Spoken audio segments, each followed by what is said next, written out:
राम राम नमस्कार सभी कर्मचारी साथियों को स्वागत आपका अपने चैनल हरियाणा कौशल रोजगार निगम में। तो सभी साथियों को आज हरियाणा कौशल रोजगार और जो सीईटी हुआ था उसके बारे में आपको जानकारी देंगे साथियों।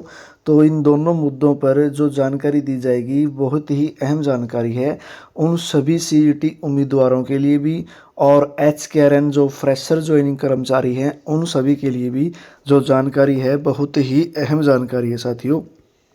तो देख लेते हैं जो जानकारी है। आप सभी ने सुना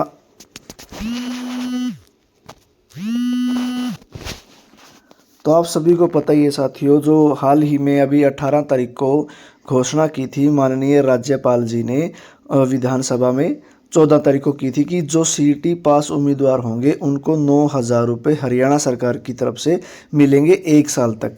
तो मतलब उसमें क्या है साथियों, अभी हरियाणा सरकार ने मंथन किया है इस बारे में। पहले तो मंथन हुआ नहीं था, डायरेक्ट घोषणा कर दी थी, लेकिन अब उसके ऊपर मंथन किया है हरियाणा सरकार ने कि जो सीईटी पास उम्मीदवार होंगे और उनको जॉब नहीं मिलती है तो उनको 9,000 रुपये की सहायता राशि दी जाएगी।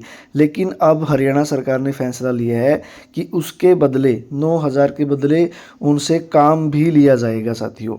और दूसरा जो पॉइंट है एचकेआरएन कर्मचारियों का, अगर एचकेआरएन के कर्मचारी किसी प्राइवेट कंपनी में जाते हैं एचकेआरएन से बाहर निकल के और वो प्राइवेट कंपनी की तरफ जाते हैं तो जो ईपीएफ होता है जैसे कि 12.5% आपकी कौशल देता है और आधा हिस्सा उसका जो है वो आपका नियोक्ता देता है। तो अब ये दोनों प्रकार की जो ईपीएफ की राशि है ये भी हरियाणा सरकार ने बोला है कि अगर एचकेआरएन में लगा कर्मचारी प्राइवेट कंपनियों में जाता है तो उसका जो ईपीएफ की अमाउंट है वो कौशल ही देगा साथियों। तो देख लीजिए क्या है मामला और माननीय सीएम और उनकी टीम ने क्या मंथन किया है, देख लेते हैं एक बार। हरियाणा सरकार ने सीईटी पास उम्मीदवारों को 9,000 रुपये स्टाइपेंड देने की योजना पर मंथन शुरू किया है।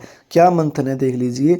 9,000 रुपये के बदले काम करवाने का किया जाएगा प्रयास, एचकेआरएन को दिया पॉलिसी बनाने का जिम्मा। जी हाँ, देख लीजिए जो एचकेआरएन है उसको ही ये पॉलिसी बनाने का जिम्मा दे दिया गया है। जिनको 9,000 रुपये मिलेंगे तो उनको किस प्रकार दिए जाएंगे, उनसे क्या काम लिया जाएगा, एचकेआरएन काम देगा या कुछ अलग प्राइवेट कंपनियों में काम दिया जाएगा, तो वो देख लेते हैं। कौशल रोजगार निगम से लगे कर्मचारी अगर प्राइवेट में जाएंगे तो सरकार ईपीएफ का पैसा जमा कराएगी। जी हाँ, अगर आप कौशल में लगे हुए हो और कौशल को छोड़कर आप प्राइवेट कंपनी ज्वाइन करते हैं तो आपका जो ईपीएफ है वो भी आपकी सरकार करवाएगी जमा। देख लीजिए, हरियाणा सरकार ने सीईटी पास उम्मीदवारों को 9,000 रुपये मासिक 2 साल तक स्टाइपेंड देने की योजना पर मंथन शुरू कर दिया है। राज्यपाल बंडारू दत्तात्रेय ने गत विधानसभा सत्र में राज्यपाल अभिभाषण में यह घोषणा की थी, मगर तब इसकी योजना नहीं थी। तो साथियों, जिस टाइम घोषणा की थी उस टाइम कोई योजना बनाई नहीं गई थी। तो जब दैनिक सवेरा ने मुख्यमंत्री नायब सिंह सैनी से पूछा था तो उन्होंने कहा कि इस योजना बनाई जाएगी। अब मुख्यमंत्री का मुख्य प्रधान सचिव राजेश खुल्लर जी और मुख्य सचिव डॉक्टर विवेक जोशी और मानव संसाधन विभाग के प्रधान सचिव विजेंद्र कुमार और अन्य अधिकारियों की बुधवार को हुई बैठक में हरियाणा कौशल रोजगार निगम को कहा गया कि वह इसकी योजना बनाए। अभी तो मंथन हुआ है। उसके अनुसार जिन सीईटी पास उम्मीदवारों को सरकारी नौकरी नहीं मिल पाई उन्हें 9,000 रुपये मासिक स्टाइपेंड देने के बदले काम करवाया जाएगा। यानी सरकार अगर 9,000 रुपये देगी तो उनसे काम भी लेगी साथियों। हालांकि सरकार ने सक्षम युवा योजना भी इसी तर्ज पर पहले चला रखी है। कौशल रोजगार निगम को कहा गया है कि उन उम्मीदवारों की सूची तैयार की जाए जो पास हैं मगर उनका चयन नहीं हुआ है।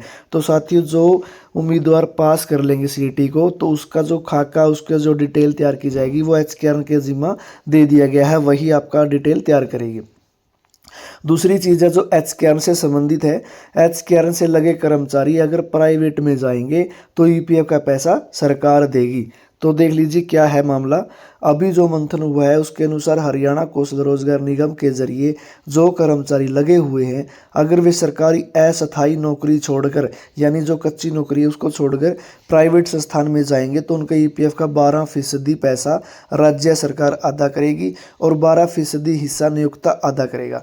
इसी तरह की योजना उन कर्मचारियों को प्राइवेट संस्थानों में जाने के लिए प्रोत्साहित करेगी जिन्हें जॉब सिक्योरिटी नहीं मिलेगी। तो साथियों, जो 0 से 5 साल वाले कर्मचारी हैं जिनको जॉब सिक्योरिटी नहीं मिलेगी और उनका वेतन भी कम होगा, तो इसके लिए कौशल रोजगार निगम ही पॉलिसी बनाएगा। अंतिम फैसला जो प्रदेश सरकार करेगी, उसके बाद ही फाइनल पॉलिसी जारी हो पाएगी। तो साथियों, जो कर्मचारी ये पूछते हैं बार बार कि जो 0 से 5 वाले जो अभी सिक्योरिटी में नहीं आए हैं जॉब सिक्योरिटी में, तो उनके लिए ये अलग से एक रास्ता बनाया है कि अगर उनको प्राइवेट कंपनी में जाना है तो उसका जो ईपीएफ है, जो टोटल 3600 रुपये जमा होता है, तो वो सारा हरियाणा सरकार जमा करवाएगी साथियों। तो ये थी आपकी दोनों जानकारी साथियों, सीईटी को लेकर भी और एचकेआरएन में लगे कर्मचारियों के लिए भी साथियों। तो इन प्रकार की सभी जानकारी लेने के लिए तो सभी साथी चैनल को सब्सक्राइब जरूर करें साथियों, और वीडियो को शेयर करें, लाइक कमेंट करें साथियों। धन्यवाद।